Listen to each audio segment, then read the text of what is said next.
Hey,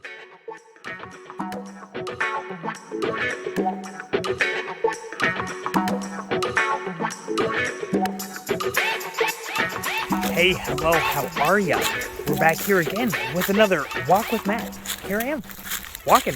Go figure, right? I apologize for the background crunch noise that you will be experiencing, but you know, fall is, well, fallen. The leaves are hitting, and it is it's beautiful. It is absolutely beautiful, and actually, that concept and that sense of beauty and appreciation that I have for it kind of goes into the theme for today's walk. So what I wanted to talk about today is a concept that I tend to beat up. Like, it is a horse that is dead on the ground, and I am standing there with a bat just wailing on this thing, just beating the dead horse. And it's because I think it's so foundational to everything else that we talk about here. It is an integral role in helping to manage our emotional state, helping to bring us back and keep us at a more acceptable kind of, or more productive level of well-being, in the face of stress and in the face of good times. Both. It helps to kind of not let the good times get out of hand and not let the bad times get us down too far. Because if you've been alive for longer than a couple of days, then you'll know that life is a series of ups and downs. It's a roller coaster, man. And so you have to, without realizing that and kind of saying it out loud, you leave yourself with the potential of kind of letting life happen to you.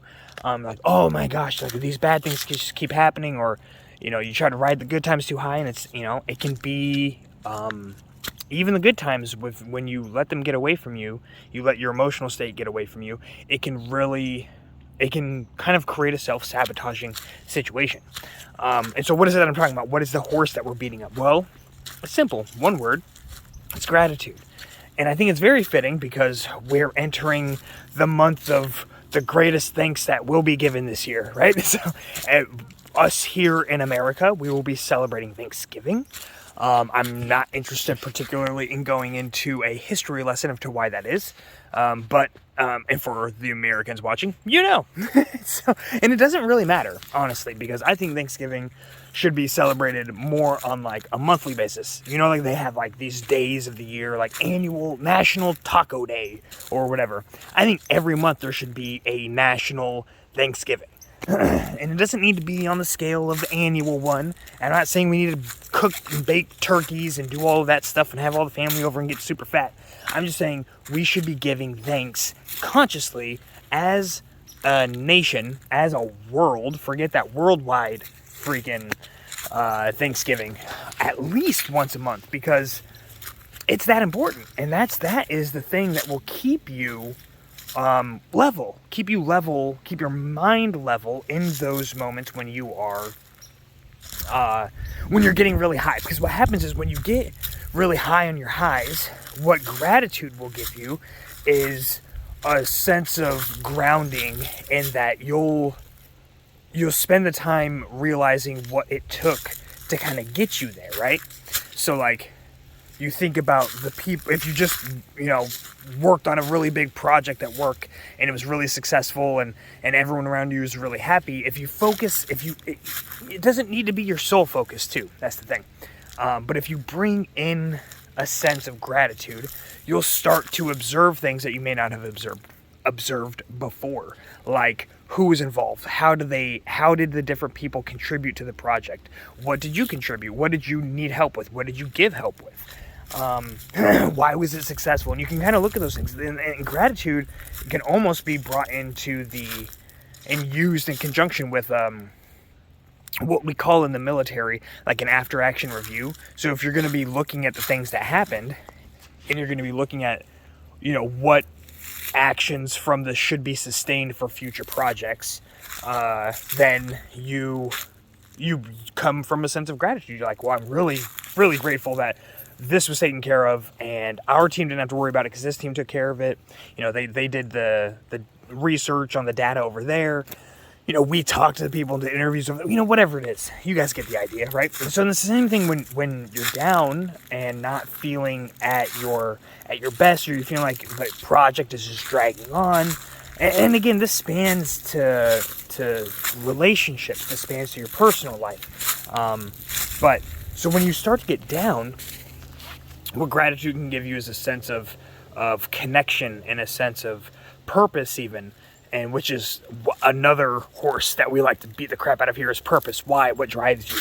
And having that help. But using gratitude is just a really functional tool along the way. It's like a Swiss Army knife because it is so versatile and it's so effective. It is not the only tool you need, but man, if you don't have anything else, it can sure freaking help. So I highly recommend practicing gratitude. And one of the things that made me think about it, so I got, like you guys know from the last video, we just got married. We were married like 2 years ago, but COVID got in the way of the big celebrations of bringing everyone together. So we had the big celebration where we brought everyone together, and it was amazing. And one of the opportunities that I got, which I'm growing to love more and more, is an opportunity to speak in front of our close friends and family, those who were there, and kind of like a part of like the wedding group. It was the rehearsal dinner, right? So we went out to a nice restaurant. It was really cool. We went to this Umi, which is like a Japanese place that has some really good sushi. That's what I always get there, but they have lots of things. Even here in Terre Haute, really, really amazing stuff. And it was cool because I got oh man, I've never sat on this bench before. And I'm so grateful that I didn't fall through. See? Gratitude. But the cool thing was, so like we went into this back room, and it was like a vault. Like the door to it was legit like a vault door. It had like a big turn thing. You could see like the pipes that go through the giant steel door into it. I'm like, I don't know if the place used to be a bank and now it's Umi Grill, but that is what it is. And so we were back there in this cool little party room, and I had the opportunity to get up in front of my parents and in front of Yasmin and her godmother and, like her friends that came in to support her, and my friends and family that came in to support me, but in that really tight-knit group, and speak to two things that I think are really important. That's a train. I don't know if y'all can hear it. I'm sure you can, but that's one of the nature backgrounds that we have here. So you get to see this kind of beauty of what's going on, and you get to hear a train passing through Indiana. It's a cool mix, right? It's takes you back in time almost. But no, I was able to get in front of these really important people in our lives, and talk about how blessed and lucky I am to have been brought up in the family I was brought up in. And it's something I am eternally grateful for. I try to think about it as much as I can, daily. My gratitude for my parents, my gratitude for my siblings, because they're incredible. Like, not everyone can say that. There's so many bridges that get burned in families, and parents that don't act right, and, kids that don't act right. And sometimes some relationships, it's not that they can't be mended, but they're never mended, or it takes them a really long time. And I've never had to deal with that with my parents or with my siblings. Impeccable relationships, and because they're incredible people, we maintain the relationships like, okay, we don't talk frequently, but man, when we do, we'll catch up on everything, and it's like we've never broken stride in our relationships, and we would drop everything to be there together to help somebody that's in need. So one of our family members, and so it's really special. So I had the chance to give thanks for that in front of this really important group of people, but also give thanks to my other family, like the family that I have chosen. Because I have friends that I don't consider family. Just because I have close friends doesn't mean I consider them family, but I have close friends that I absolutely consider family. And that's the family you get to choose. And I, over the years, have chosen wisely and have chosen poorly, and the wise choices show up. Like my really, really, really good friend from the military, Robert, showed up and he was my best man. And that was incredible. a really good friend from Omaha, Mike Lucas, showed up, and that was incredible. Like I have an amazing crew of people that I'm extremely grateful for, and it was really great to be able to get up in front of them and tell them that and express that gratitude. And I think that means a lot. It fills me up with joy and happiness, and I know it feels good to be on the receiving end of it, to be outwardly thanked, because it doesn't happen very often. And not to say that necessarily that it should happen all the time, and thank people every day for their friendships, and but to do it, especially in an opportunity like that, was really awesome. And so we just actually went, Yasmin and I just went to Omaha. We had a death in the family. I had a death in my side of the family. And so we traveled, we took the car ride, the 10-hour car ride to Omaha from here. And we got to stay with my parents for the whole trip. They housed us. It was just me and Yasmin. Our dogs were in boarding. They were they're getting trained, which is super exciting. But we also and my kids are with their mom, and her daughter's with her father. And so it was just me and her, and we had this opportunity to really bond with my parents in a more on a longer extended period of time and in a deeper way. And we just spent a lot of time together, and we were able to help them around the house. And I was so thankful and so grateful to be able to help them get a lot of the things done. We tapped a water line, which we did incorrectly. So we were hooking up their fridge. They needed water. They needed filtered water. They were buying bottles of water. And let's get your fridge hooked up, man. They just moved in not too long ago, and so they had this kit to be able to do it. So we tap into a water line, we run it up to the fridge, it starts pouring out water, we put the filter in and everything. Everything's all great, grand, and glorious until we are you have to clear the filter by doing it filling up 4 glasses of water. And by the 4th one, that glass of water was piping hot. It was ready for tea, it was ready for some coffee, but it was not ready for drinking. So we realized that we had tapped a hot water line. Silly us. But we went back and fixed it. We put up a couple of fans. We moved some big stuff around. And it was just really great to be able to be there and to help them like that. And there's a special kind of bonding also that happens when you're doing something together and you're working to accomplish things, and you're sitting there. And especially on a to-do list like that, and you're ticking off things on the to-do list together.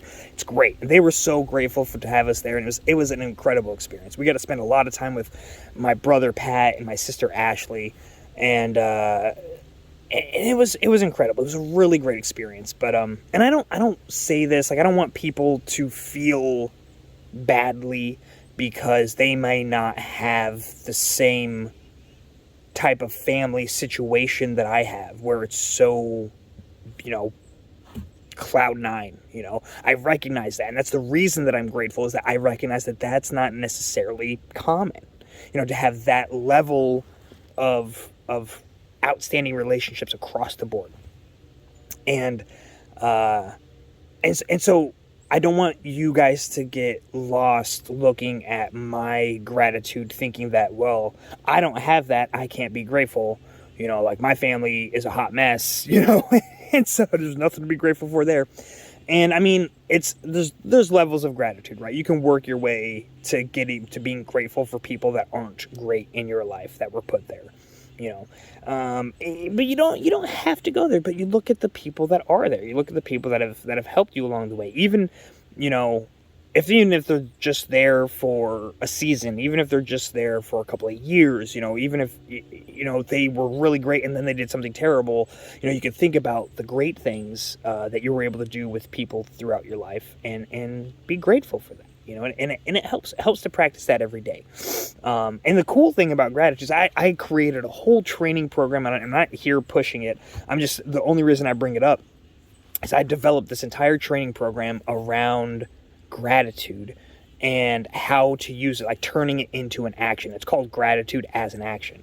And I, like I said, the only reason I bring that up is because I've done a lot of research. I've looked at a lot of the clinical studies and things that actually happen when you use gratitude, and kind of what is required. What's the minimum limit that's required in order to have the positive effects within your mind, within your body, of practicing gratitude. And it's not that much. You do 5 minutes a day and you're going to have significant impacts. And if you do more, you're going to have more impacts.